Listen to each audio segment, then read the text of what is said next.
નમસ્કાર દર્શક મિત્રો, હું છું રૂપલ લોણીચિયા. સંપૂર્ણ ન્યૂઝમાં આપનું સ્વાગત છે. અષાઢી બીજ નિમિત્તે પાલનપુર શહેરમાં ભગવાન જગન્નાથજીની રથયાત્રા પૂર્વે ભવ્ય જળયાત્રાનું આયોજન કરવામાં આવ્યું હતું. દિલ્હી ગેટ વિસ્તારમાં આવેલા સુખડિયા પરિવારના નિવાસસ્થાનેથી મંદિરના મહંત રાઘવદાસ બાપુના સાનિધ્યમાં જળયાત્રાનો પ્રારંભ થયો હતો.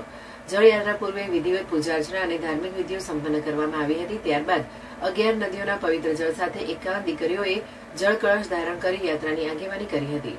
શહેરના મુખ્ય માર્ગ પરથી પસાર થયેલી જળયાત્રામાં મોટી સંખ્યામાં શ્રદ્ધાળુઓ ઉત્સાહભેર જોડાયા હતા. યાત્રા દરમિયાન ભક્તિમય માહોલ સર્જાયો હતો અને માર્ગમાં વિવિધ સ્થળોએ જળયાત્રાનું સ્વાગત કરવામાં આવ્યું હતું. સમગ્ર કાર્યક્રમ ધાર્મિક પરંપરા, શ્રદ્ધા અને શાંતિપૂર્ણ વાતાવરણ વચ્ચે સંપન્ન થયો હતો. જય જગન્નાથ.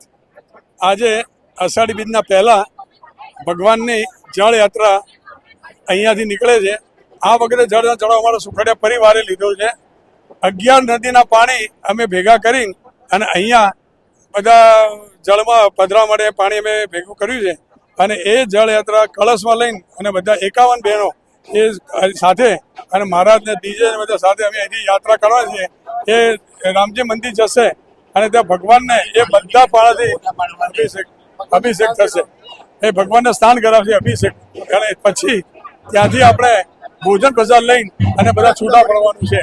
આ જળયાત્રાનું મહત્વ આ 2 વર્ષથી ચાલુ છે. ગઈ વખત આ વખત અમે ચડાવ લીધો છે, કારણ કે મંદિર તરફથી હતો અને ખૂબ ઉલ્લાસ સાથે આ વખત સુખડિયા પરિવાર તરફથી અમે ચડાવ લીધો છે.